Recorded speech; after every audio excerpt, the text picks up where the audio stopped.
Hello my lovely people. तो कैसे हैं आप लोग? आई होप आप सभी बहुत अच्छे होंगे। तो मैं हाजिर हूँ एक नए मज़ेदार स्टोरी के साथ। तो आज की स्टोरी है भूत का घर। चलिए हम स्टोरी सुनते हैं। रोहन नाम का एक मेरा दोस्त था। उसकी तुरंत ही नौकरी लगी थी और उसकी पोस्टिंग मेरे ही गांव में हुई थी। गांव से थोड़ी ही दूर पर एक बहुत बड़ा और पुराना घर था जो कि बहुत साल से बंद पड़ा था। रोहन ने किराए पर रहने के लिए वो घर ले लिया और आराम से अपनी नौकरी करने लगा। कुछ समय बाद कुछ ऐसा हुआ। एक रात जब वह सो रहा था तो उसे एक अजीब सी आवाज सुनाई दी जो किसी जानवर की आवाज की तरह था। शुरुआत में रोहन उस आवाज पर ज्यादा ध्यान नहीं दिया, लेकिन फिर दूसरे दिन भी उसे वही आवाज दोबारा सुनाई देने लगा। फिर वो सोचने लगा कि इस घर में कोई भूत है जो मुझे डराने की कोशिश कर रहा है।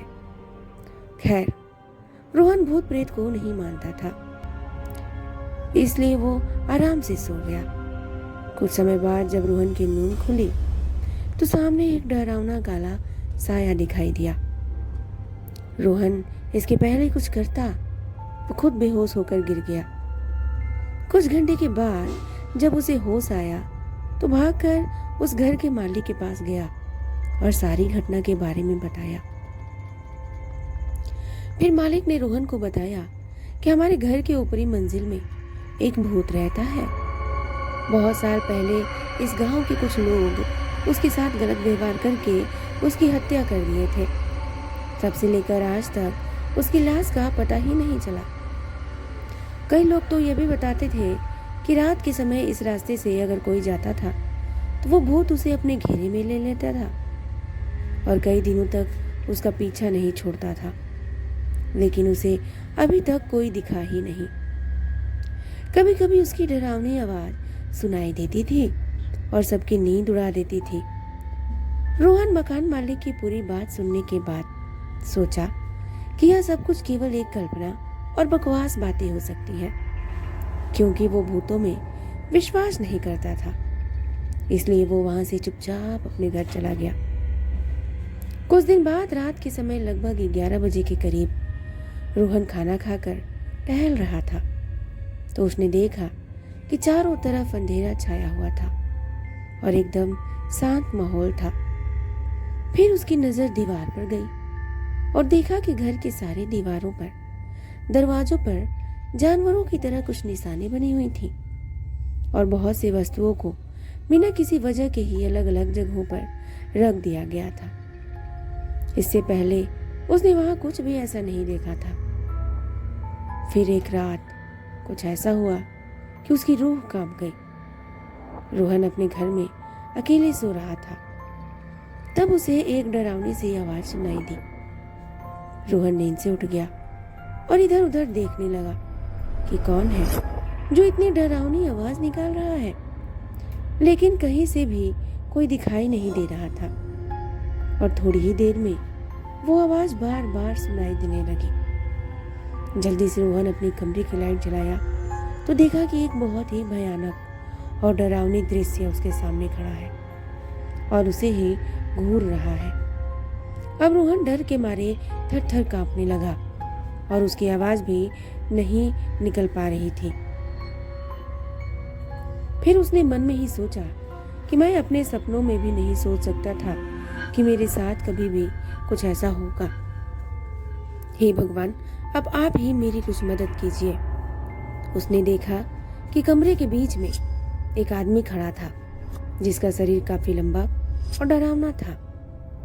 दूध की तरह उजले और लहलहाते बाल थे और दोनों आंखें खून से लथपथ थीं। वह भूत को डरावने रूप में अचानक अपने सामने देखकर उसकी हालत खराब हो गई। रोहन ऐसा भयानक और डरावना भूत अपनी जिंदगी में कभी नहीं देखा था। जैसे तैसे करके वह उस घर से भागा। खैर, उस घर से निकलने के बाद उसे ऐसा लगने लगा था कि वह सारी रात उस घर में वो अकेले नहीं था, उसके साथ शायद कोई भूत था। उसने बार बार पीछे मुड़कर देखा, लेकिन कुछ नहीं था। कुछ देर बाद फिर सोचने लगा कि कहीं ये मेरा भ्रम तो नहीं है। और उसके दिमाग में भूतों और अद्भुत चीजों की तस्वीरें आने लगी हैं। सच्चाई जानने के लिए उसने दोबारा उस कमरे में जाने का फैसला किया, लेकिन इस बार उसने अपनी दोस्त को साथ लेकर जाना उचित समझा। दोनों फिर से उस घर में पहुंचे और उन्होंने कमरे की लाइट चालू कर दी। इस बार उन्हें घर में पहले से भी ज्यादा डरावना दृश्य दिखाई दे रहा था। दीवार के चारों तरफ लिखे हुए कुछ शब्द और तस्वीरें थीं जो उन्हें अजीब लग रही थीं। फिर उन्हें घर के कोने में बहुत बड़ा लोहे का बना हुआ एक डब्बा दिखा। जब वे लोग उस डब्बे को खोले तो उन्हें एक भयानक चीज देखने को मिला। उस डब्बे में एक आदमी की लाश पड़ी हुई थी जिसका सिर अलग हो गया था। वे दोनों उस लाश को देखकर पहले से और ज्यादा डर गए और उसे वहीं छोड़ दिया और उस घर से निकलकर भागने लगे। लेकिन जैसे ही दोनों वहां से भागने लगे, वैसे ही उनके कानों में एक डरावना आवाज सुनाई दिया, जैसे उन्हें कोई भूत कह रहा हो, वहीं रुक जाओ, यहाँ से वापस जाने का सोचना भी मत। अब तुम दोनों मेरे शिकार बन गए हो, रुक जाओ वहीं पर, नहीं तो मैं तुम्हें अभी मार डालूंगा। रोहन और उसके दोस्त वहीं रुक गए और पीछे मुड़कर देखा तो उन्हें कोई नहीं दिखाई दिया, बस उसकी आवाजें सुनाई दे रही थी। फिर क्या था, वो लोग एक दूसरे का हाथ पकड़कर वहां से भागते हुए उस घर से कहीं दूर रुके। थोड़ी ही देर में सुबह हो गई।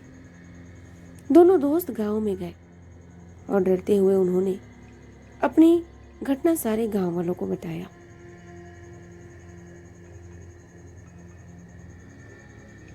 और उन लोगों ने सावधान करवाया कि गलती से भी कोई इस घर में ना जाए। हम लोग तो जैसे तैसे करके वहां से भाग गए हैं, लेकिन अब दोबारा कोई वहां गया तो शायद वो जिंदा वापस ना आएगा। अब आप लोग कभी मत जाइएगा। और रोहन उसी दिन अपना पोस्टिंग किसी और जगह करवाया और उसी दिन वहां से अपना सारा सामान लेकर हमेशा हमेशा के लिए चला गया। दिन पर दिन रोहन उस घर की घटना भूलने की कोशिश करता, लेकिन वो उस घटना को कभी भी भूल नहीं पाया और उसकी रात भी खराब होने लगी थी। अब वो रात को सोने में भी डरने लगा था। तो ये थी आज की स्टोरी। आप लोगों को कैसी लगी प्लीज़ कमेंट करके ज़रूर बताइएगा। स्टोरी पसंद आई हो तो चैनल को सब्सक्राइब, लाइक और शेयर करना ना भूलिएगा। मैं मिलती हूँ आप लोगों से कल एक नए मज़ेदार स्टोरी के साथ। तब तक के लिए बाय बाय, टेक केयर।